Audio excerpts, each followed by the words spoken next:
friends and welcome to my channel Dikshit sir, and I am Suraj Dikshit and starting the chapter Carbon from CBSE class 10th term 2 syllabus. Okay sir, ठीक है। अब हमने क्या करते हैं, carbon start करते हैं। और कार्बन चैप्टर में हमें पढ़ना क्या है, जो क्लास 10th के सिलेबस में है ICSE और CBSE स्टूडेंट्स के लिए, ठीक है। यूपी बोर्ड वाले भी इसे समझ सकते हैं, ठीक है। हम स्टार्ट करते हैं। कार्बन कार्बन क्या है, एक नॉन मेटेलिक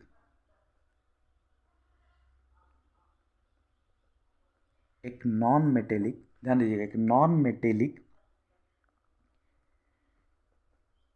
केमिकल एलिमेंट है, ठीक है सर। एक नॉन मेटेलिक केमिकल एलिमेंट है, ठीक है, जिसकी एटॉमिक नंबर क्या होती है, 6 होती है, यानी कि इसका कन्फिगरेशन होगा 2 और 4। इसकी वैलेंसी होती है 4। इसीलिए इसे क्या कहा जाता है, इसे टेट्रावैलेंट कहा जाता है। इसे क्या कहा जाता है, टेट्रावैलेंट कहा जाता है, ठीक है। ये हो गया कार्बन। किसे कहते हैं, एक नॉन मेटेलिक केमिकल एलिमेंट होता है जिसे कार्बन कहते हैं, जिसकी एटॉमिक नंबर होती है 6, वैलेंसी होता है 4, और इसीलिए इसे टेट्रावैलेंट भी कहा जाता है। वैलेंसी 4 होने के कारण इसे क्या कहा जाता है, टेट्रावैलेंट कहा जाता है। और ये एग्जिस्ट कहाँ करता है, जितने भी फ्लोरा एंड फना होते हैं हमारे इन्वायरमेंट में, यानी कि क्या होते हैं, प्लांट्स एंड एनिमल्स होते हैं, ठीक है, उनमें ये पाया जाता है, ठीक है। हमने क्या किया, ठीक है, ये प्लांट्स एंड एनिमल्स में पाया जाता है, ये होता है। हम इनको कैसे देखेंगे, ये एग्जिस्टेंस कहते हैं, नेचर एग्जिस्टेंस को कहते हैं allotrope. Nature existence of any element वो उसका एलोट्रॉप होता है, ठीक है। तो एलोट्रॉप्स ऑफ कार्बन की बात करते हैं तो एलोट्रॉप क्या होता है, इसका 3 तरह के होते हैं। पहला होता है ग्रेफाइट, दूसरा होता है, पहला क्या होता है, ग्रेफाइट, पेंसिल्स में इसका यूज होता है, समझ में आया क्या, ठीक है। ग्रेफाइट हो गया। दूसरा होता है डायमंड, इसका हम ज्वेलरी में यूज करते हैं। और तीसरा होता है, ध्यान दीजिएगा इस नाम को, बक मिनिस्टर फ्लोरेंस।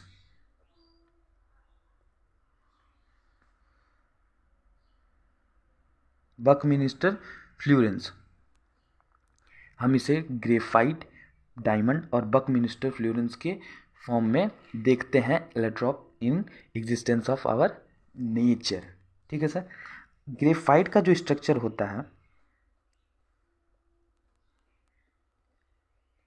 वो कुछ बेंजीन सिलेंड्रिकल फॉर्म में होता है, ठीक है, कुछ बेंजीन सिलेंड्रिकल फॉर्म में, ठीक है, इसका स्ट्रक्चर होता है। ऐसा कुछ बेंजीन सिलेंड्रिकल स्ट्रक्चर होता है। इसका यूज होता है पेंसिल्स में, केमिकल इंडस्ट्रीज में, ठीक है, रोड बनाने में इसके फॉर्म का यूज किया जाता है, इसका नहीं, इसके फॉर्म का यूज किया जाता है, ठीक है। और बहुत सारे रिएक्शंस में इनका यूज होता है, ठीक है। अब हम बात करें डायमंड की। डायमंड के आप बारे में जान ही चुके हैं, इसे ज्वेलरी बनाने में यूज किया जाता है, ठीक है। मैक्सिमम ये ज्वेलरी बनाने में यूज करते हैं। इसका जो स्ट्रक्चर होता है वो पिरामिडल होता है, ठीक है। इसका स्ट्रक्चर कैसा होता है, पिरामिडल होता है।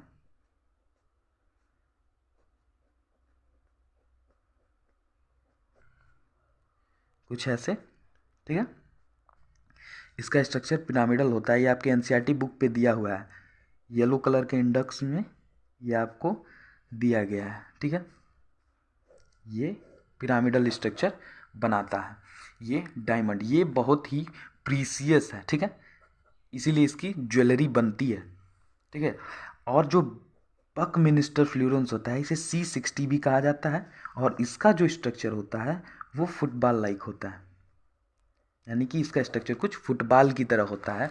और इसके बारे में अभी ज़्यादा कुछ हमारे सोर्स में नहीं आया है, ठीक है। और हमारे सिलेबस में बस इतना ही है कि बकमिनिस्टर फ्लोरेंस एक एलोट्रॉप ऑफ कार्बन है, ठीक है, जिसे C60 भी कहा जाता है। और इसका स्ट्रक्चर जो होता है फुटबॉल लाइक होता है। ठीक है, फुटबॉल की तरह इसका स्ट्रक्चर होता है।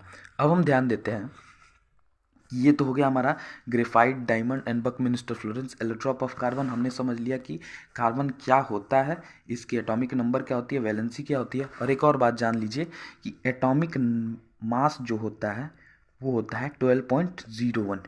ठीक है, 12.01 इसकी क्या होती है, एटॉमिक मास होती है। ठीक है, कहाँ पाया जाता है, ठीक है, सारे प्लांट्स एंड एनिमल्स में। ठीक है, एलोट्रॉप मैक्सिमम 99% में पाया जाता है, कुछ ऐसे प्लांट्स भी होते हैं जिनमें नहीं पाया जाता। ठीक है, एलोट्रॉप ऑफ कार्बन हमने समझ लिया। अब हम समझ लेते हैं कि टाइप्स ऑफ, ध्यान दीजिएगा, टाइप्स ऑफ कार्बन कितने हैं और क्या होते हैं। टाइप्स ऑफ कार्बन देखिएगा, पहला होता है एल्कीन, दूसरा एल्कीन एंड तीसरा एल्काइन। ठीक है, समझ में आएगा, एल्केन, एल्कीन एंड एल्काइन। अब हम बात करें पर्टिकुलरली इनकी, तो आप देखेंगे एल्केन का जो जनरल फॉर्मूला होता है वो होता है CnH2n+2। उसी तरह एल्कीन का जो जनरल फॉर्मूला होता है वो होता है CnH2n, ओनली CnH2n। तीसरा क्या होता है, एल्काइन, YnE, एल्काइन। ध्यान दीजिएगा, ये जो होगा बाद में ऐड होगा किसमें, नेमिंग में। ठीक है ना, जनरल फॉर्मूला इसका क्या होता है, CnH2n-2। ये इन तीनों के जनरल फॉर्मूलाज हो गए। ठीक है, हमने कहा चलिए हम कैसे मान लें, हम कहा चलिए मत मानिए भाई, मैंने कहा मत मानिए भाई, हम क्या देंगे, एग्जाम्पल देंगे। हमने क्या किया, कोई एक एलिमेंट उठा लिया, जैसे कि C2H4 उठा लिया। ठीक है, C2H4 उठाया, बॉन्डिंग करके इसके हम बारे में जानेंगे। और एक और बात जान लीजिएगा कि एल्केन जो होता है ये हमेशा सिंगल बॉन्डेड होता है। ठीक है, ये डबल बॉन्डेड होता है, और ये एल्काइन जो है ट्रिपल बॉन्डेड होता है। इसका डेफिनेशन पूछे कि what is alkane, what is alkene and what is alkyne, तो आप कहेंगे कि जो सिंगल बॉन्डेड कार्बन एटम्स होते हैं या कार्बन मॉलिक्यूल्स या फिर कार्बन कंपाउंड्स जो होते हैं वो क्या होते हैं, एल्केन होते हैं। और जो डबल होते हैं एल्कीन, जो ट्रिपल होते हैं एल्काइन। उसी तरह अब हम C2H4 की बात करें तो कुछ देखिए, एक बॉन्ड इसके साथ शेयर हो गया, 2 4 यानी 2 2 4 हाइड्रोजन शेयर होगा। हाइड्रोजन के पास एक एक इलेक्ट्रॉन था, इन्होंने अपना एक एक इलेक्ट्रॉन कार्बन के साथ शेयर कर लिया। अब देखिए कि 1 2 3 शेयर हैं, इसके साथ एक बचा हुआ है, इसके साथ भी एक बचा हुआ है, मिलके डबल बॉन्ड बना लिया, बना लिया ना। डबल बॉन्ड किस में बनता है सर, एल्कीन में, यानी कि ये कौन सा है, एल्कीन है। ये कौन सा है, एल्कीन है। ठीक है, इसी तरह अगर हम क्या करें, इसी का उल्टा प्रोसेस करें, मान लीजिए हमने क्या किया, हमने N=2 ले लिया, N=, मान लीजिए क्या ले लिया, 5 ले लिया। ठीक है, N=5 ले लिया, और हमने कहा कि आप एक एल्केन का एलिमेंट बनाइए N=5 पे। ठीक है, हमने कहा अच्छा चलिए देखते हैं फिर। N=5 पुट कर दिया किसके, जनरल फॉर्मूले पर, एल्केन के। क्या हो गया, C5H2 × 5 + 2 यानी कि C5H12। हुआ कि नहीं हुआ। अब देखिए इसका स्ट्रक्चर कैसे बनेगा, 1 2 3 4 5। ये 5 कार्बन जो है आपस में एक एक इलेक्ट्रॉन शेयर कर लिए और सिंगल बॉन्डेड हो गए। ठीक है, इनके पास 3 बचा है, इसके पास 2 इलेक्ट्रॉन बचा है, इसके पास भी 2 इलेक्ट्रॉन, इसके पास भी 2 इलेक्ट्रॉन, इसके पास 3 इलेक्ट्रॉन। ठीक है, हमने क्या किया कि एक एक इलेक्ट्रॉन से एक एक हाइड्रोजन जोड़ते चले गए, 1 हाइड्रोजन, 1 1, टोटल 3 हो गए, यहाँ पे 4 5 देन 6 देन 7 देन 8। ठीक है, एंड देन 9, 10, 11 एंड 12। यहाँ हमारे 12 हाइड्रोजन थे, C5 था, सारा का सारा कंप्लीट हो गया। ये बॉन्डिंग बना लेगा अपना, ठीक है, बॉन्डिंग बना लिया।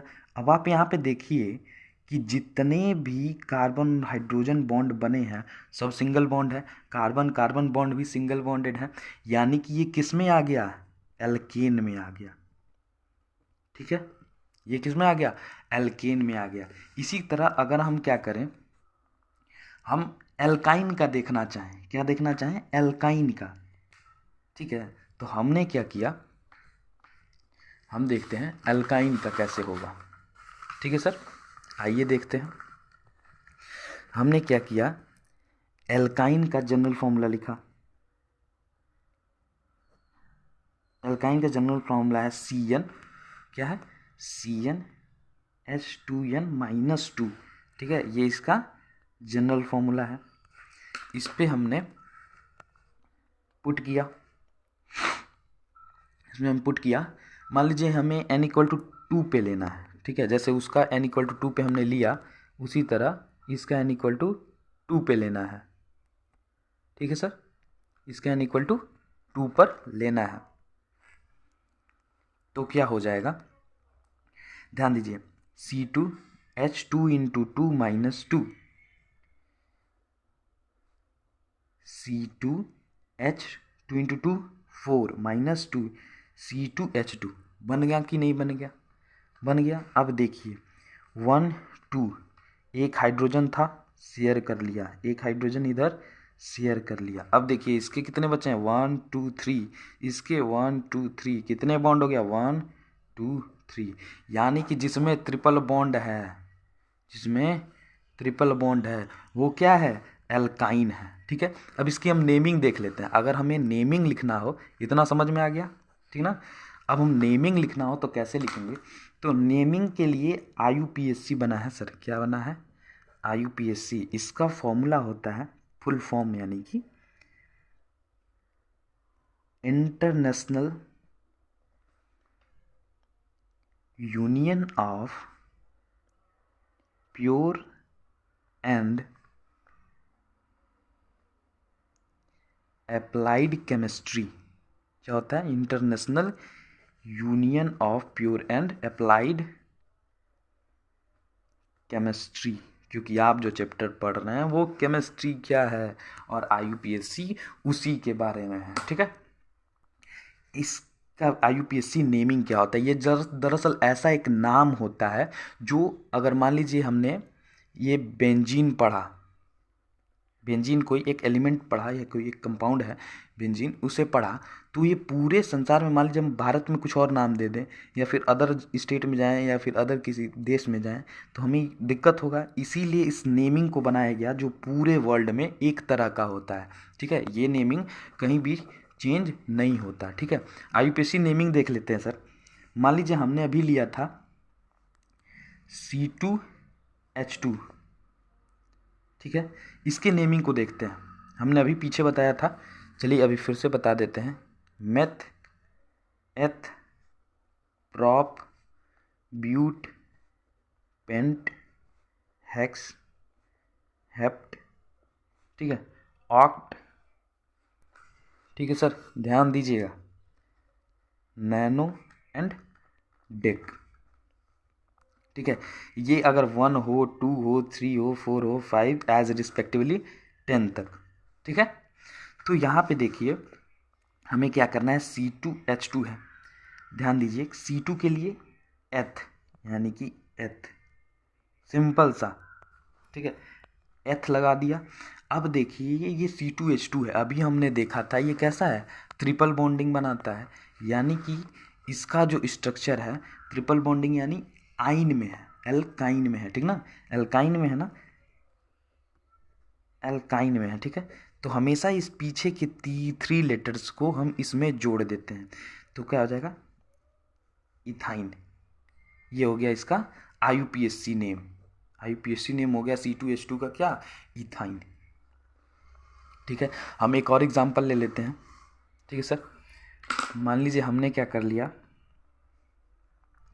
हमने ले लिया C3H6, ठीक है, C3। अब डायरेक्ट नेमिंग करते हैं, ठीक है, स्ट्रक्चर बनाने की कोई ज़रूरत नहीं। मेथ एथ प्रॉप, ठीक है। प्रॉप पे हम देखते हैं फिर। प्रॉप यहाँ पे देखिएगा किस फॉर्मूले पे स्टेबल हो रहा है, C3 CnH2n पे हो रहा है कि नहीं हो रहा है। 3 रखें यहाँ पे, 3 3 2 जा 6, यानी कि किस पे हो रहा है, एल्कीन पे। एल्कीन यानी कि डबल बॉन्डेड, क्या लगेगा, ENE, ठीक है, तो प्रोपीन हो गया, ठीक है, सिंपल। ऐसे ही इसकी नेमिंग होती है। बॉन्डिंग कैसे होनी है वो हम बता चुके हैं आपको, ठीक है। अब हम बता देते हैं कि स्ट्रक्चर्स कुछ ऐसे बनते हैं, 1 2 3 4। अगर ऐसे कुछ करके बन रहा है एक स्ट्रेट लाइन में, तो इसे कहेंगे स्ट्रेट चैन। स्ट्रेट चैन अगर क्या होता है, यही ब्रांचिंग में होती है, ऐसे होती है, तो हम इसे क्या कहेंगे, ब्रांच। सिंपल, जैसा फेस वैसा नाम रखती है इसका। एक क्या है, ब्रांच है। ये कैसा था, स्ट्रेट था, तो स्ट्रेट ब्रांच। और क्या होता है, एक और होता है जिसे कहते हैं क्या, क्लोज्ड कहते हैं। और वो क्लोज्ड कैसे होता है, मान लीजिए ऐसे, या फिर बेंजीन हो गया, ये आपके बेंजीन का स्ट्रक्चर हो गया, ठीक है। इन स्ट्रक्चर्स को क्लोज्ड कहते हैं, ठीक है। Thank you. अगर आपको ये वीडियो अच्छा लगा हो तो लाइक शेयर एंड सब्सक्राइब, और देखते रहिए दीक्षित सर। Thank you.